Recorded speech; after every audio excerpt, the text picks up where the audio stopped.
You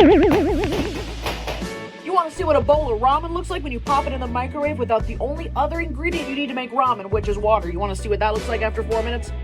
Like that. You want to see what a dumbass looks like? I would say these are undercooked because there's no water to cook the noodles, but I think it's a little overcooked. It literally... Hey, Dad? Do we have a fire extinguisher? Because I definitely lit those on fire. Like, they're like on fire in the oven. Bruh. Do we have a fire extinguisher? Dad, you're gonna burn yourself. Holy sh**.